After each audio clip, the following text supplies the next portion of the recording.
Job, chapter 33. Wherefore, Job, I pray thee, hear my speeches and hearken to all my words.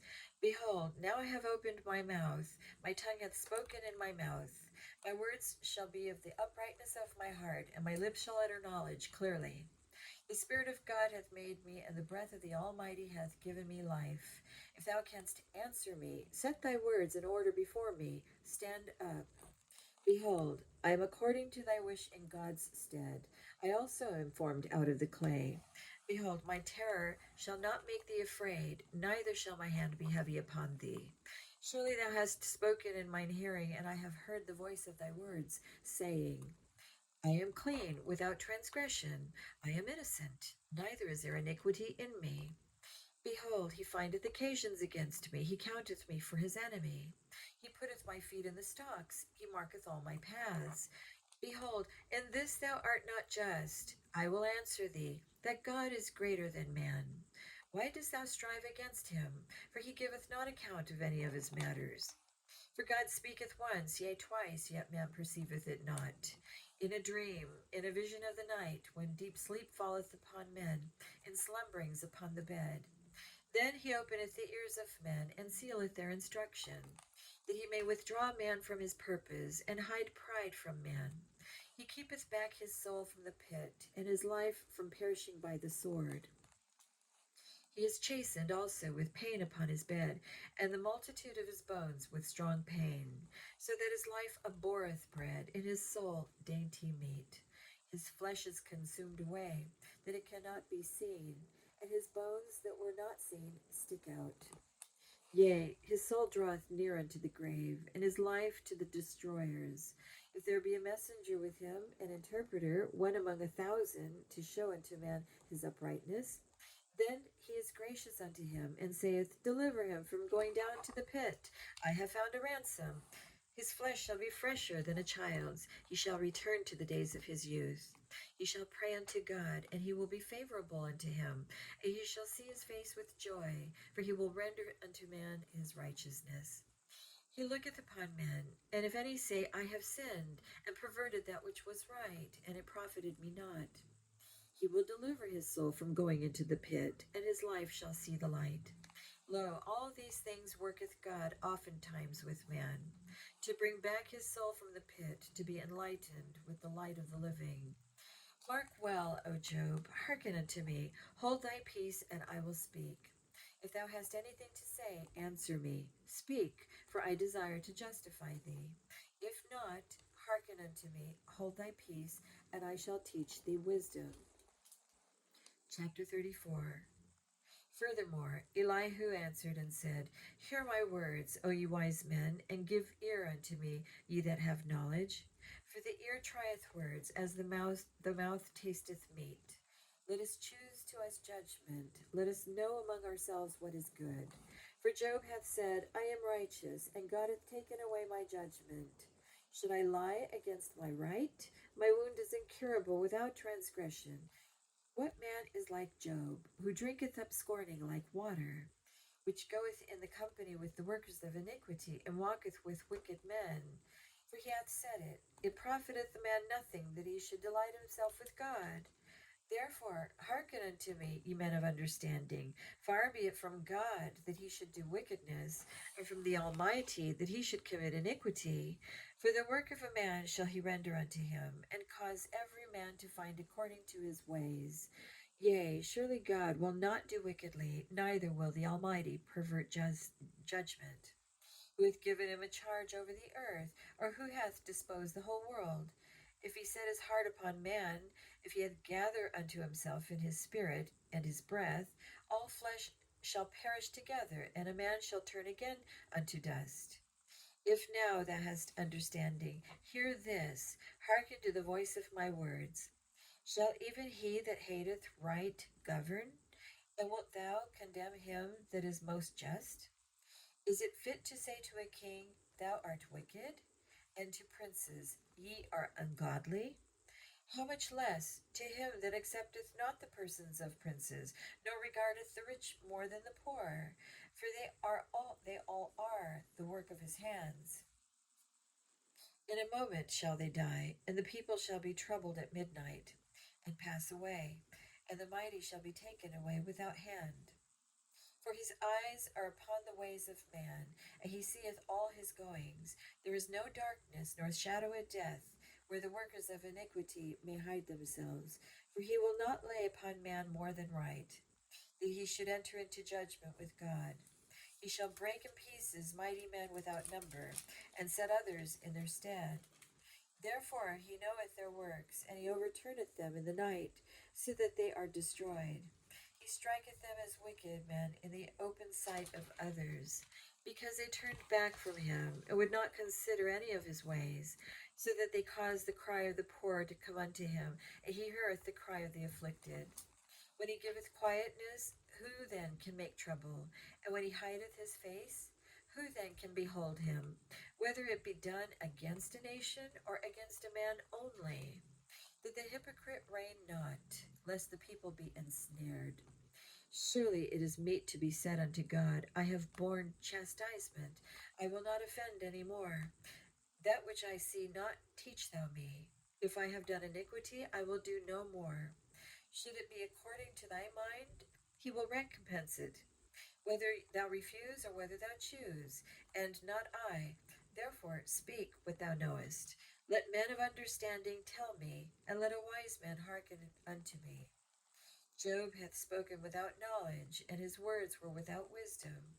My desire is that Job may be tried unto the end, because of his answers for wicked men. For he addeth rebellion unto his sin. He clappeth his hands among us, and multiplieth his words against God. Chapter 35. Elihu spake moreover and said, Thinkest thou this to be right, that thou saidst, My righteousness is more than God's? For thou saidst, What advantage will it be unto me? And what profit shall I have if I be cleansed from my sin? I will answer thee, and thy companions with thee. Look unto the heavens, and see, and behold the clouds which are higher than thou. If thou sinnest, what dost thou against him? Or if thy transgressions be multiplied, what dost thou unto him? If thou be righteous, what givest thou him? Or what receiveth he of thine hand? Thy wickedness may hurt a man as thou art, and thy righteousness may profit the Son of Man. By reason of the multitude of oppressions, they make the oppressed to cry. They cry out by reason of the arm of the mighty. But none saith, Where is God my Maker, who giveth songs in the night? Who teacheth us more than the beasts of the earth, and maketh us wiser than the fowls of heaven? There they cry, but none giveth answer, because of the pride of evil men. Surely God will not hear vanity, neither will the Almighty regard it. Although thou sayest thou shalt not see him, yet judgment is before him. Therefore trust thou in him. But now, because it is not so, he hath visited in his anger, yet he knoweth it not in great extremity. Therefore doth Job open his mouth in vain, he multiplieth words without knowledge. Chapter 36. Elihu also proceeded and said, Suffer me a little, and I will show thee that I have yet to speak on God's behalf. I will fetch my knowledge from afar, and will ascribe righteousness to my Maker. For truly my words shall not be false. He that is perfect in knowledge is with thee. Behold, God is mighty, and despiseth not any. He is mighty in strength and wisdom. He preserveth not the life of the wicked, but giveth right to the poor. He withdraweth not his eyes from the righteous, but with kings are they on the throne. Yea, he doth establish them forever, and they are exalted. And if they be bound in fetters, and be holden in cords of affliction, then he showeth them their work, and their transgressions that they have exceeded. He openeth also their ear to discipline, and commandeth that they return from iniquity. If they obey and serve him, they shall spend their days in prosperity, and their years in pleasures. But if they obey not, they shall perish by the sword, and they shall die without knowledge. But the hypocrites in heart heap up wrath.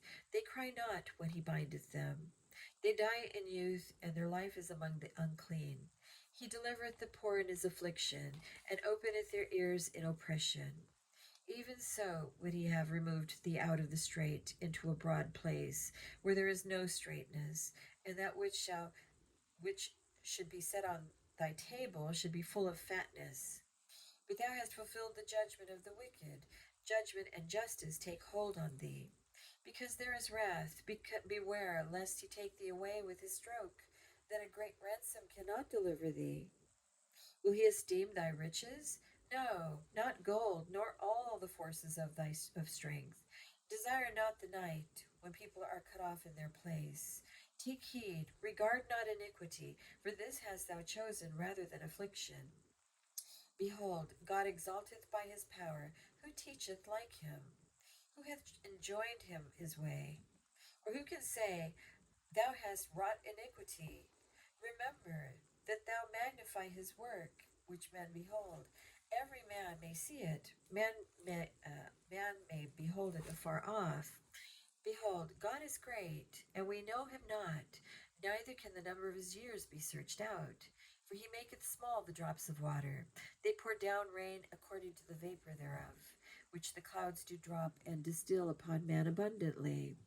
Also, can any understand the spreadings of the clouds, or the noise of his tabernacle? Behold, he spreadeth his light upon it, and covereth the bottom of the sea. For by them judgeth he the people. He giveth meat in abundance. With clouds he covereth the light, and commandeth it not to shine by the cloud that cometh betwixt. The noise thereof showeth concerning it, the cattle also concerning the vapor. Chapter 37.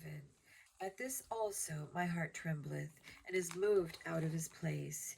Hear attentively the noise of his voice, and the sound that goeth out of his mouth. He directeth it under the whole heaven, and his lightning unto the ends of the earth. After it a voice roareth, he thundereth with the voice of his excellency, and he will not stay them with his voice is when his voice is heard. God thundereth marvelously with his voice. Great things doth which we cannot comprehend. For he saith to the snow, Be thou on the earth, likewise to the small rain, and to the great rain of his strength. He sealeth up the hand of every man, that all men may know his work. Then the beasts go into dens, and remain in their places. Out of the south cometh the whirlwind, and cold out of the north. By the breath of God, frost is given, and the breath of the waters is straitened. Also by watering he wearieth the thick cloud, he scattereth his bright cloud. And it is turned round about by his counsels, that they may say, Do whatsoever he commandeth them upon the face of the world in the earth. He causeth it to come, whether for correction, or for his land, or for mercy. Hearken unto this, O Job. Stand still, and consider the wondrous works of God. Dost thou know when God disposed them, and caused the light of his cloud to shine? Dost thou know the balances of the clouds, the wondrous works of him which is perfect in knowledge? How thy garments are warm when he quieteth the earth by the south wind? Hast thou with him spread out the sky, which is strong and as a molten looking glass? Teach us what we shall say unto him, for we cannot order our speech by reason of darkness. Shall it be told him that I speak? If a man speak, surely he shall be swallowed up. And now men see not the bright light which is in the clouds, but the wind passeth and cleanseth them. Fair weather cometh out of the north. With God is terrible majesty. Touching the Almighty, we cannot find him out. He is excellent in power and in judgment, and in plenty of justice. He will not afflict. Men do therefore fear him. He respecteth not any that are wise of heart. Chapter 38. Then the Lord answered Job out of the whirlwind, and said, Who is this that darkeneth counsel by words without knowledge? Gird up now thy loins like a man, for I will demand of thee, and answer thou me. Where wast thou when I laid the foundations of the earth? Declare if thou hast understanding. Who hath laid the measures thereof, if thou knowest? Or who hath stretched the line upon it? Whereupon are the foundations thereof fastened? Or who laid the cornerstone thereof? When the morning stars sang together, and all the sons of God shouted for joy? Or who shut up the sea with doors when it brake forth? as it had issued out of the womb. When I made the cloud the garment thereof, and thick darkness a swaddling band for it, and break, for it is for and break up for it by my decreed place, and set bars and doors, and said, Hitherto shalt thou come, but no further, and here shall thy proud waves be stayed. Hast thou commanded the morning since the days, and caused the dayspring to know his place, that it might take hold of the ends of the earth, that the wicked might be shaken out of it? It is turned as clay to the seal, and they stand as a garment. And from the wicked their light is withholden, and the high arm shall be broken. Hast thou entered into the springs of the sea, or hast thou walked in the search of the depth? Had the gates of death been opened unto thee, or hast thou seen the doors of the shadow of death? Hast thou perceived the breadth of the earth? Declare if thou knowest it all. Where is the way where light dwelleth? And as for darkness, where is the place thereof? That thou shouldest take it to the bound thereof, and that thou shouldest know the paths to the house thereof. Knowest thou it? Knowest thou it because thou wast then born, or because the number of thy days is great? Hast thou entered into the treasures of the snow, or hast thou seen the treasures of the hail, which I have reserved against the time of trouble, against the day of battle and war? By what way is the light parted, which scattereth the east wind upon the earth? Who hath divided a watercourse for the overflowing of waters, or a way for the lightning of thunder? To cause it to rain on the earth where no man is, on the wilderness wherein there is no man, to satisfy the desolate and waste ground, and to cause the bud of the tender herb to spring forth. Has the rain a father, or who has begotten the drops of dew, out of whose womb came the ice, and the hoary frost of heaven? Who hath gendered it? The waters are hid as with a stone, and the face of the deep is frozen. Canst thou bind the sweet influences of Pleiades, or loose the bands of Orion? Canst thou bring forth Mazzaroth in his season, or canst thou guide Arcturus with his sons? Knowest thou the ordinances of heaven? Canst thou set the dominion thereof in the earth? Canst thou lift up thy voice to the clouds, that abundance of waters may cover thee? Canst thou send lightnings, that they may go, and say unto thee, Here we are? Who hath put wisdom in the inward parts, or who hath given understanding to the heart? Who can number the clouds in wisdom, or who can stay the bottles of heaven?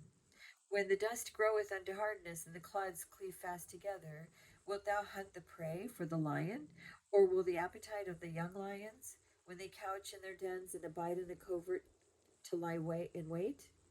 Who provideth for the raven his food when he who provideth the raven his food when his young ones cry unto God? They wander for lack of meat. Chapter 39.